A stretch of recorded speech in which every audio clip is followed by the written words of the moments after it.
बूढ़ों बुजुर्गों का अनुभव लिया जाता था कि इस कार्य को करने के लिए कौन सी युति की जाए जिससे ये कार्य कठिन से सरल हो जाए।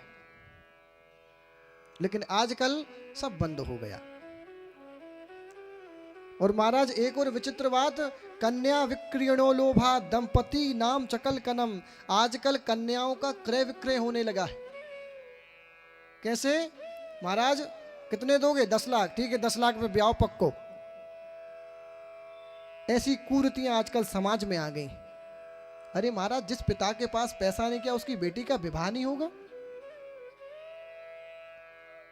जिस पिता के पास शादी करने की हैसियत नहीं, उसकी बेटी कुंवारी बैठी रहेगी? इस संसार में नाना प्रकार की कुरीतियों को देखते हुए नारद जी महाराज बड़े रुष्ट हो गए। और महाराज, कुछ तो लोग इतने पापी, इतने निर्दय हैं कि गर्भ में अगर पता चल जाए कन्या आ गई तो कन्याओं को गर्भ में ही मार देते।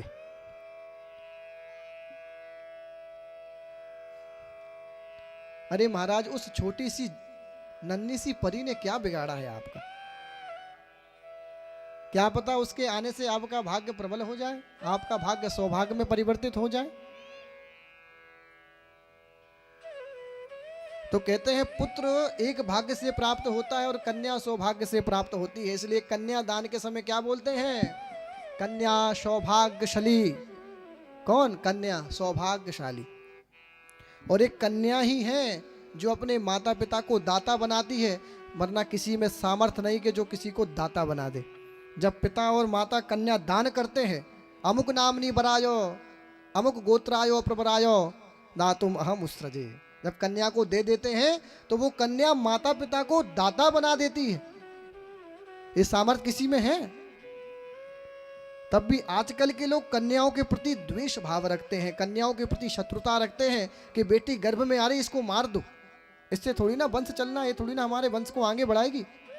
वो इस बात को भूल जाते हैं कि सृष्टि को जनने वाली एक शक्ति है, पराम्बा है, भगवती है।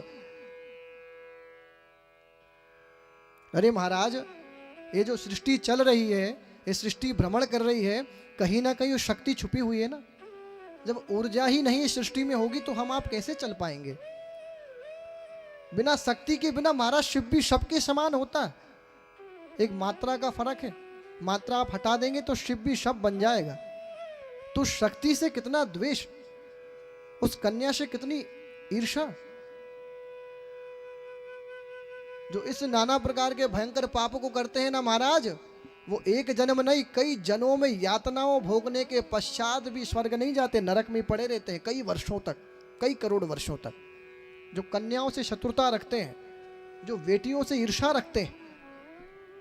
अरे महाराज, कुल को आगे बढ़ाने वाली बेटी होती है। अगर बेटी और शक्ति इस धरती पर, इस धरातल पे ना आए तो ये सृष्टि शून्य हो जाएगी, ये सृष्टि शून्य हो जाएगी।